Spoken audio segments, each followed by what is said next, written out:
Buenas tardes, acá estamos nuevamente, corriendo una nueva semana y siguiendo con el libro de Isaías.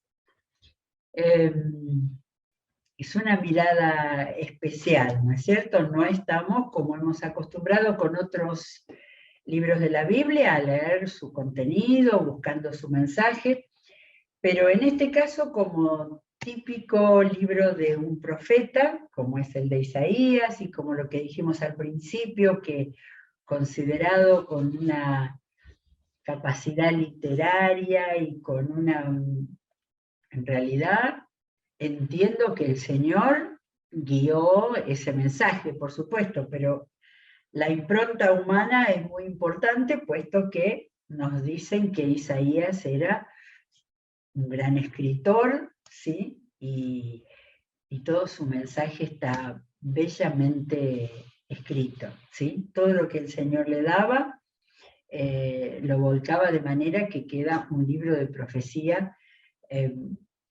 muy fuerte, porque el Señor eligió a Isaías para dar un mensaje de aviso, de alerta, para que se preparen y para que sepan lo que iba a pasar si ellos seguían apartados de él, sin hacer caso a sus enseñanzas, a la dirección que él había planeado para el pueblo, como hemos visto desde el libro de Éxodo, y en este momento, en un tiempo donde se van viendo las luchas internas, externas, era un tiempo de conquista de los países vecinos, donde vamos a ver hoy el gran peligro, era el tremendo imperio asirio que estaba avanzando para comerse, y uso una figura del lenguaje que aparece en el texto, a los pueblos vecinos, especialmente a los más pequeños.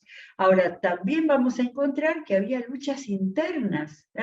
Nosotros estamos sobre los reinos de Israel al norte, Judá al sur, y había luchas internas entre ellos. Así que lo que estamos viendo para ayudar a la comprensión de los libros de profecía es tratando de llegar a una figura del lenguaje y ver qué nos dice, ¿no? ¿Qué captamos, qué mensaje tenemos ahí, qué alerta tenemos ahí? Porque algunos de los capítulos, vamos a empezar por el capítulo 8, yo le puse, para mí es un capítulo oscuro, hay mucha palabra muy fuerte del Señor, y lo hace por medio de un lenguaje figurado con muchos elementos, con muchos y distintos elementos. Bueno, el capítulo 8 tiene un título, por lo menos en los títulos que le han puesto en mi Biblia, que no es palabra de Dios, sino que es palabra para guiarnos, con un subtítulo que dice Asiria, el instrumento de Dios, del Señor. Así que esto es uno de esos capítulos que yo llamo oscuros dentro de la profecía, donde Dios está diciendo todo lo que iba a pasar. Y lo primero que encontramos es una de esas cosas de representaciones simbólicas, pero propias temporales, ¿no? de un tiempo en especial, donde el profeta pone su cuerpo para que Dios haga una representación, porque acá le pide que tenga un hijo, y le da un nombre a un hijo, después léalo cada uno. Acá es simplemente lo que destacamos como figura, es una figura en la vida del profeta, ¿sí? Porque va a tener un hijo cuyo nombre significa pronto el saqueo, pronto el botín. Y ahí está anticipando lo que va a pasar. Pero vamos a ir leyendo entonces en ese contexto de guerra que Dios va anticipando por medio del profeta. Vamos a ver de qué manera lo va diciendo, ¿no? Acá el anticipo de palabra clarita, esto no es una figura, es en el 5, donde Dios dice, por cuanto este pueblo ha rechazado las mansas corrientes de Siloé y se regocija y ahí menciona el rey de Siria, porque también había problema con Siria, el Señor en el 7, está a punto de caer, está a punto de traer contra ellos las impetuosas crecientes del río Éufrates, al rey de Asiria con toda su gloria. Si él hubiera dicho, está a punto de traer contra el pueblo al rey de Asiria en toda su gloria, ahí no había ninguna figura. Pero lo que significa la invasión de los asirios, está diciendo las impetuosas crecientes del río Éufrates. Y si nosotros tuviéramos mapa, o nos acordáramos de los mapas que hemos visto, ahí tendríamos que el río Éufrates era el límite del imperio asirio que se veía acercando a todos los pueblos vecinos. Cuando hemos visto mapas del reino de David y Salomón, había llegado el reino de Israel hasta el borde del río Éufrates. Ahora el río Éufrates era símbolo de Asiria. Bueno, y entonces fíjense, esta figura es que esta fuerza devastadora de Asiria va a ser como impetuosas crecientes del río. Y sigue la figura, rebasará todos sus canales y desbordará todas sus orillas. Pasará hasta Judá, la inundará y crecerá hasta llegarle al cuello. Sus alas extendidas, oh Emanuel, cubrirán la anchura de la tierra. Si yo no me paro y tengo una mínima noción de que esto está dicho con una figura y trato de pensarla, ni me entero, ¿no? Hay dos figuras simbólicas entonces. Una, el imperio asirio viniendo como un río caudaloso que va a llegar que va a inundar, y habla de Judá, el reino del sur. Asiria va a venir primero al reino del norte, ¿eh? A Judá le va a llegar después Babilonia, el imperio de Babilonia. Pero ahí estaba, todavía no había pasado nada, iban avanzando y estaba diciendo. Ahora, tan interesante que cambia del agua sus alas extendidas, o sea, cambia de la imagen del río caudaloso a las alas de águila, tan usadas por los profetas como símbolo de poder, que dice que las alas cubrirán la anchura de la tierra. Ahora, Emanuel, ¿se acuerdan lo que significaba Emanuel? Es el nombre de Jesús, Dios con nosotros, ¿no? Es decir, el profeta tenía en su mente, en lo que había recibido de Dios, Dios con nosotros, recordando eso en medio de aquel. Nada de esto estaba pasando, era profecía, se venía. Bueno, acá hay figuras, pero lo que estamos encontrando es la manera de decir, la forma de decir, la forma literaria de decir. Dice, escuchen esto, naciones, todas las naciones lejanas, porque el peligro de Asiria era para todos los pueblos de alrededor. Alcen el grito de guerra y serán destrozadas. Prepárense para la batalla y serán despedazadas. Prepárense para la batalla y serán desmenuzadas. Tracen su estrategia, pero se va desbaratada. Propongan su plan, pero no se realizará, porque Dios está con nosotros. Y ahí debía decir Emanuel, porque Emanuel lo estaba diciendo, porque todavía no iba a pasar eso. Sin embargo, lo hemos dicho cada vez que entramos a leer algo de los profetas, había alerta para que hubiera arrepentimiento y cambio.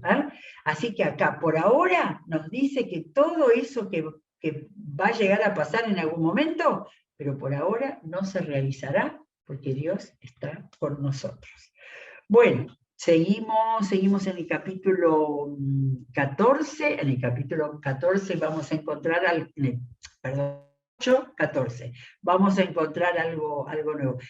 En el 13 hay una palabra de esperanza. Solo al Señor Todopoderoso tendrán ustedes por santo. Solo a Él deben honrarlo, solo a Él han de temerlo. Esto no son figuras, pero estos son formas del lenguaje para lo que podemos llamar una manera poética, ¿sí? El usar las palabras de manera que tengan fuerza, al hacer la repetición y la enumeración, son palabras que le dan al texto fuerza. Solo tendrán por santo, solo a Él deben honrarlo, solo a Él deben temerlo. El Señor será un santuario. Pero no termina ahí, porque eso, el Señor será un santuario, eso es una metáfora, ¿no? Un lugar de adoración, si es que ellos deciden hacerlo. Pero, cuando aparece un pero, ahí cambia la corriente, y acá aparece 1, 2, 3, 4 palabras que son una figura.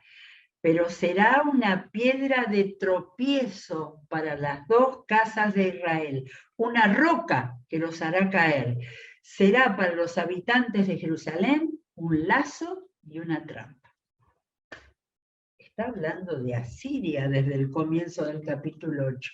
Así que acá aparece la piedra de tropiezo, que la hemos visto hace muy poco, y que tomaron este versículo, lo tomaron Pablo en Romanos 9, y lo toma Pedro en Primera de Pedro capítulo 2. Toman este versículo para... Cuidado, cuidado, si Dios no sigue estando en el centro del santuario, va a ser una piedra de tropiezo, porque van a caer, y va a aparecer una roca que los hará caer, un lazo y una trampa. Que no digan que Dios no lo avisó.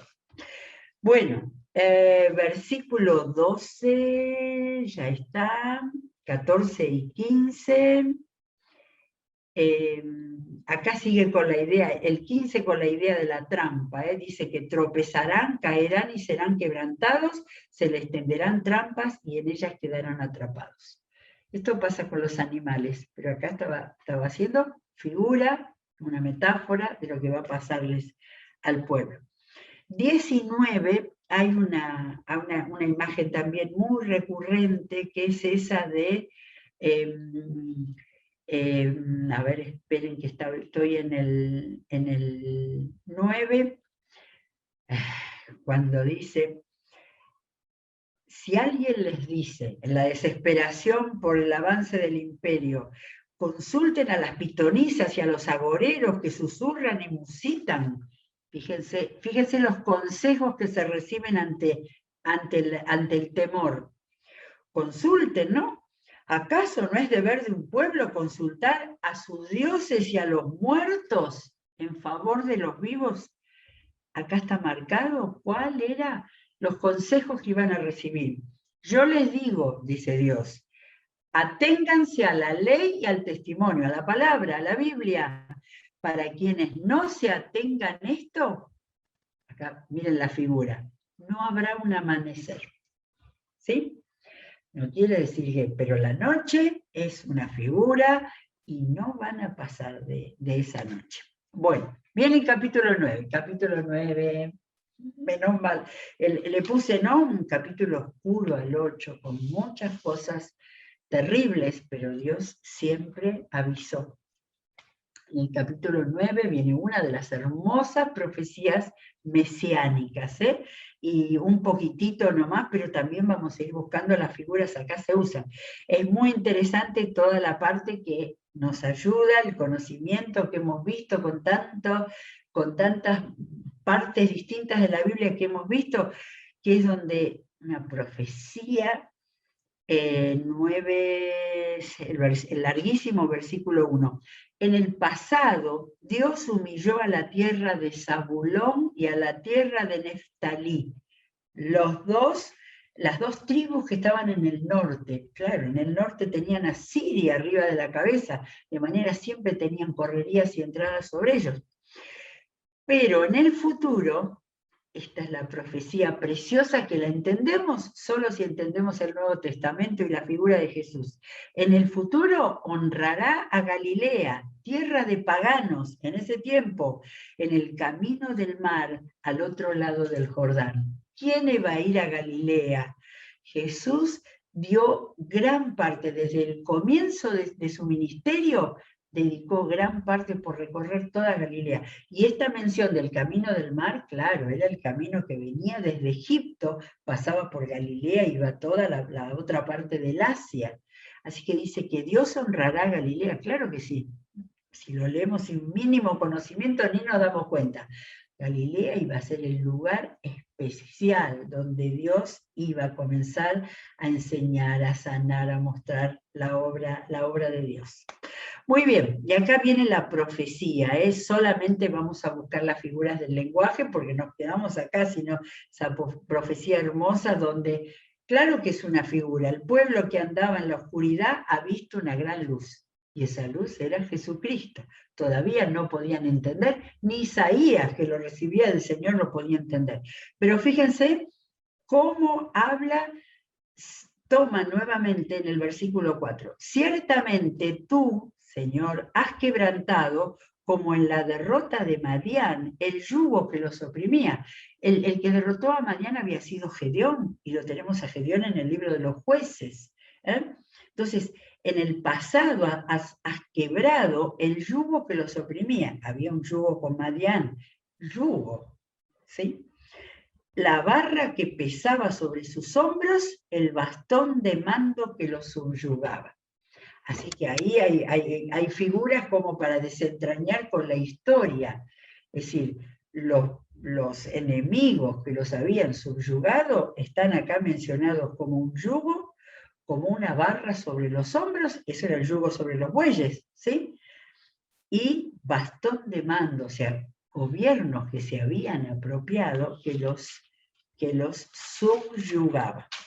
En el versículo 12, antes del versículo 12, sí, pero al nuevo descubrimiento, ¿se acuerdan cuando en esta profecía que habla del Mesías dice, nos ha nacido un niño y todas esas palabras preciosas y se le darán estos nombres: Consejero admirable, Dios fuerte, Padre eterno, Príncipe de paz?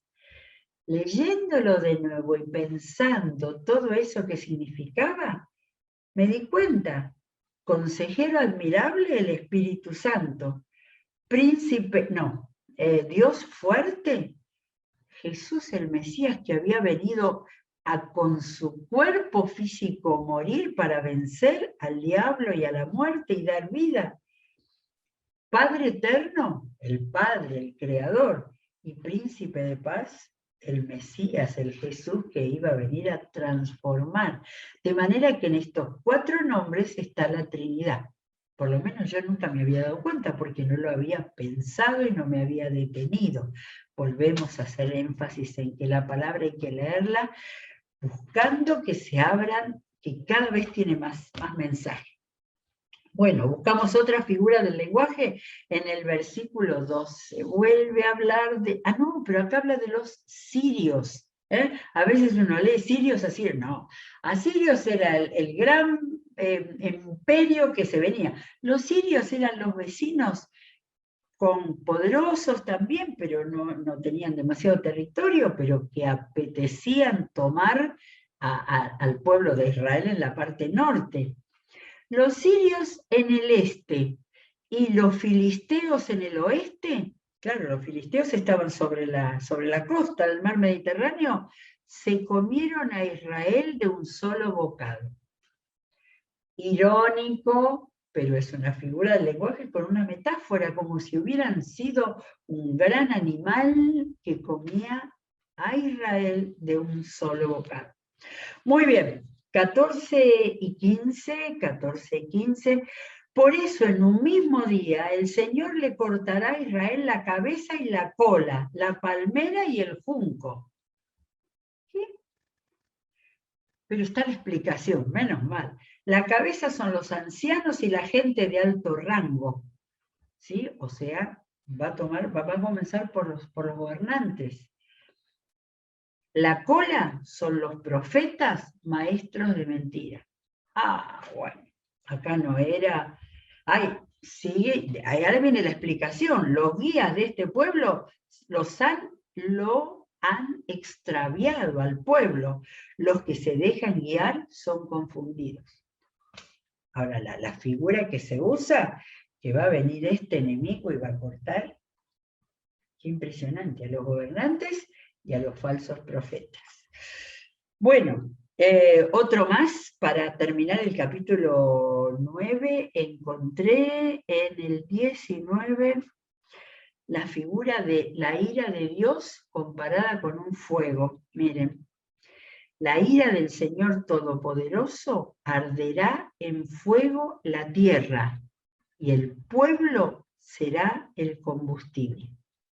Figura terrible, de ataque de los enemigos. Ahora el profeta está diciendo, de acuerdo a lo que el Señor dijo, esos enemigos serán la ira del Señor. Muy bien, vamos al capítulo 10.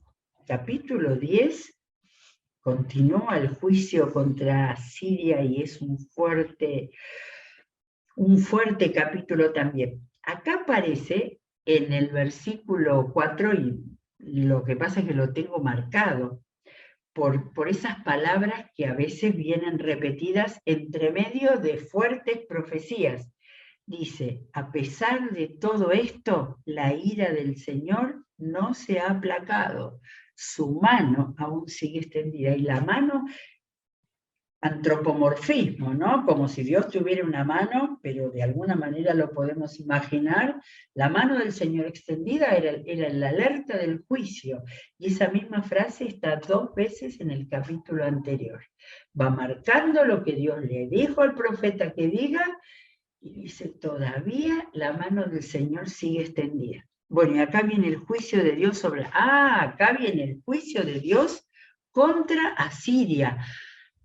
Un relax, después de decir todo lo que le iba a pasar a Israel en primer lugar, porque Israel fue el que cayó en el tiempo de los asirios. Entonces acá en el capítulo 10 tenemos el juicio contra Asiria. Versículo 5.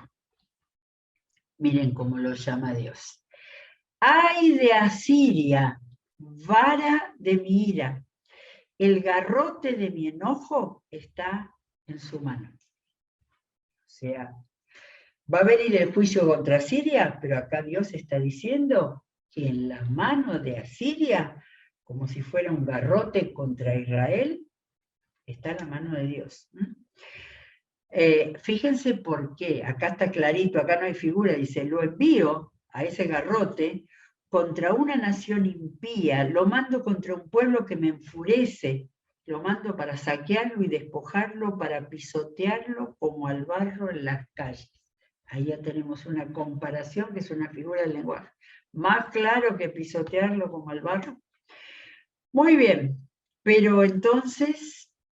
en el 12 dice, cuando el Señor termine lo que va a hacer contra el monte Sión y contra Jerusalén, acá Dios está extendiendo la profecía, cuando le toque a Judá, Él dirá, castigaré el fruto del orgulloso corazón del rey de Asiria y la arrogancia de sus ojos.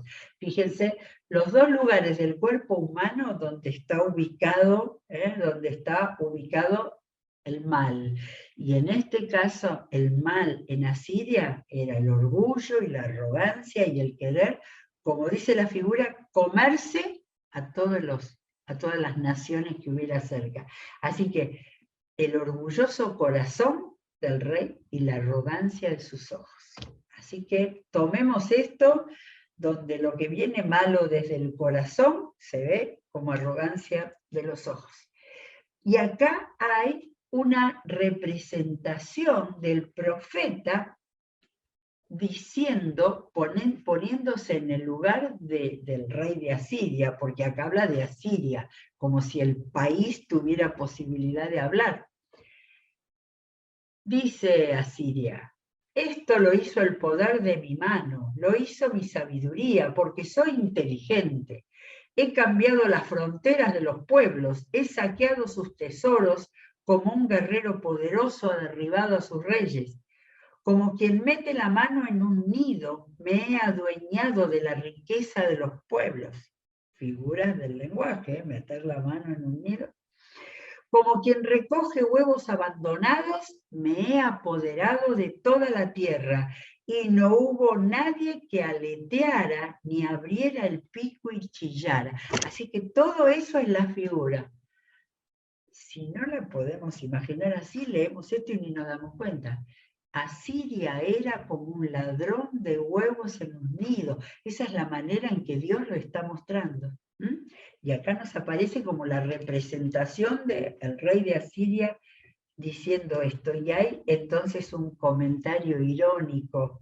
¿Puede acaso gloriarse el hacha más que el que la maneja, o jactarse la sierra contra quien la usa? Y acá Dios vuelve a decir, no es el hacha el que se mueve solo, no es la sierra la que trabaja sola, sino quien la maneja. Y Dios vuelve a decir, yo he mandado este castigo, que el pobre iluso rey de Asiria cree que él es el dueño de esta proeza.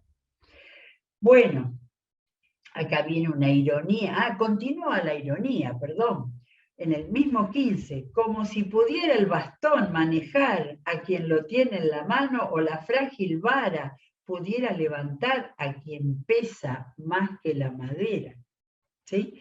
Así que en el primero habla del hacha o de la sierra, y acá continúa con el bastón o la vara. Impresionante, ¿eh? Impresionante todo esto que nos va mostrando al Señor, que les va diciendo.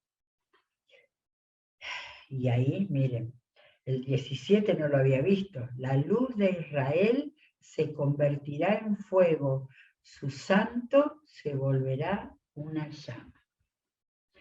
Todo esto, todo este lenguaje poético es para que vayamos abriéndolo, comprendiendo palabras muy fuertes. Ahora, estas palabras eran para llamar la atención, para golpear. ¿Se acuerdan? No lo leímos porque estamos buscando el lenguaje, pero en el capítulo 6 está el llamamiento de Isaías, donde Isaías comprende, ve ángeles, que comprende que está frente a Dios, que quiere darle un mandato, y él entonces dice, cuando Dios dice, se oye la voz de Dios que dice, ¿quién irá? ¿No? Isaías le brota de su corazón, heme aquí, envíame a mí. ¿Sí? Y aquí estaba enviado. Seguramente él no había pensado al principio, porque Dios dice, quiero un vocero que vaya a advertirle al pueblo lo que va a pasar. Al principio, Isaías era vocero para Israel y para Judá, y luego, cada vez más, una vez caída Israel, el reino del norte, él profetizó específicamente en Judá. De manera que todo esto sigue acá, hablando bueno, ya vimos las preguntas. Hay una imagen, y así terminamos el 33 y el 34, porque ya viene el 11 y el capítulo 11. Otra vez viene esperanza con el Mesías. Miren, el 33 termina, hemos visto un montón de figuras, la figura de Dios como el fuego, la figura de Dios destruyendo los bosques, ahora viene destruyendo los bosques. Miren, dice el 33, el Señor Todopoderoso, desgaja las ramas con fuerza increíble, los árboles más altos son talados, los más elevados son abatidos, derriba con un hacha la espesura del bosque, y el esplendor del Líbano se viene abajo. El Líbano no era Israel, era el norte de Israel. Sin embargo, este imperio asirio iba a venir tomando todas las naciones y destruyendo. ¿Sí? Así que hasta acá hemos visto una visión profética con un lenguaje poético, usando lo que da la palabra de nuestra maravillosa lengua española, que tiene toda esa riqueza, para decir, hasta el bosque del Líbano iba a ser talado. Bien, terminamos el capítulo 10, vamos despacio, pero es que hay mucho, mucho, mucho. Y ahora viene un capítulo hermoso, pero será para mañana. Que Dios los bendiga, nos encontramos, seguimos con toda la programación de este día y mañana volveremos a abrir el libro de Isaías en el capítulo 11. Hasta mañana.